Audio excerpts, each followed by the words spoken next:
मुख्यमंत्री मनोहर लाल ने भिवानी जिला के कोविड मरीजों की ऑक्सीजन कोटा को 2.5 मीट्रिक टन से बढ़ाकर 3.5 मीट्रिक टन करने की घोषणा की है।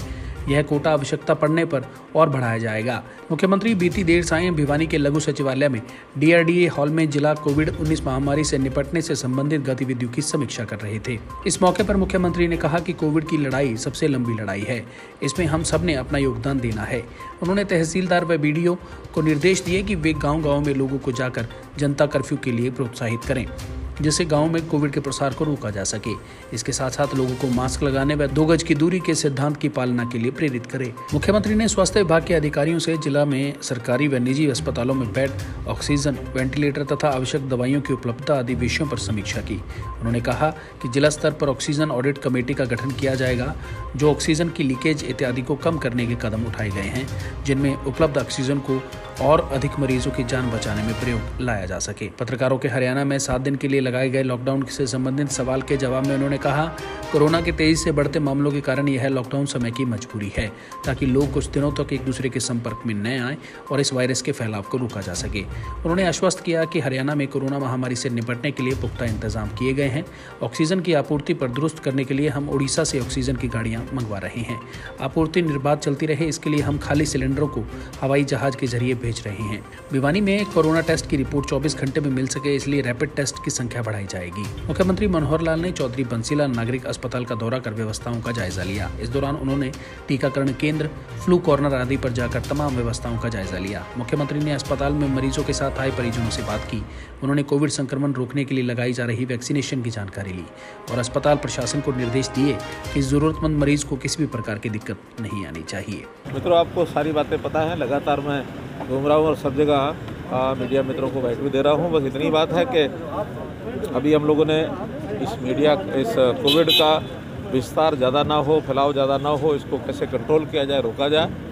तो बहुत दिनों तक तो हम सोचते रहे कि भी हमारी व्यवस्थाओं से यहाँ रुक सकता है, लेकिन हमारी इच्छा ना होते हुए भी वक्त की मजबूरी है कि हमको लॉकडाउन जैसा ये स्टेप भी लेना पड़ा है। तो ये अब 7 दिन तक और चलेगा और मैं समझता हूँ कि परिस्थितियाँ ठीक होती नज़र आई तो उससे पहले भी इसको हम ख़त्म करने के लिए रिवाइज कर सकते हैं, लेकिन एक बार सख्त स्टेप लेना ये समय की आवश्यकता, एक मजबूरी, इस नाते से ये निर्णय मैंने लिया है और अब 7 दिन तक ये रहेगा। ऑक्सीजन की बात कही गई थी, भिवानी का कोटा 2.5 मीट्रिक टन है सर महज। आज आवश्यकता जो है 5 मीट्रिक टन। आज उसका जो कर दिया हमने 3.5 मीट्रिक टन उसका कोटा कर दिया है। फिर भी जैसे और सप्लाई बढ़ेगी तो हम इसको आगे बढ़ाएंगे। निश्चित तौर पर सर तमाम क्या माना जाए कि हरियाणा में व्यवस्थाएं पूरी हैं कोविड से निपटने के लिए? एकदम सही है। हमारे पास लॉजिस्टिक की जो कठिनाई आ रही है ऑक्सीजन को उठाने की, क्योंकि ये नॉर्थ ईस्ट से लानी पड़ती है, उड़ीसा से लानी पड़ती है। हम हालांकि ट्रेन से वहाँ से मंगवाते हैं, खाली टैंकर्स को हवाई जहाज़ से भेजते हैं ताकि समय भी बचे और जल्दी से वहाँ से आ सके। जितनी ज़्यादा सप्लाई हो जाएगी उस हिसाब से ये सुविधा बढ़ती रहेगी। 2 रोज़ पहले तक ये कहा जाता था सर कि लॉकडाउन नहीं लगेगा, लॉकडाउन की आवश्यकता नहीं है, ऐसी क्या आवश्यकता पड़ी? मैंने बताया कि हमारी कोई इच्छा थोड़ी है लगाने की। अब अगर ये 2 दिन में घट जाता, ट्रेंड डाउन होता, लगातार जो केसेस बढ़ रहे हैं, ये 14,000 तक पहुँच गए हैं, तो ये समय की मजबूरी जब होती तो ऐसा निर्णय लेना पड़ता। आपको नहीं लगता कि पुलिस को और ज़्यादा सख्ती करनी पड़ेगी, प्रशासन को और सख्त होना पड़ेगा? ये देखिए, जनता के लिए मैसेज है, इस समय अलर्ट हो जाओ, तो जनता को अपने मन से सोचना पड़ेगा। इसमें पुलिस की कोई बड़ी सख्ती करने की आवश्यकता नहीं होती है।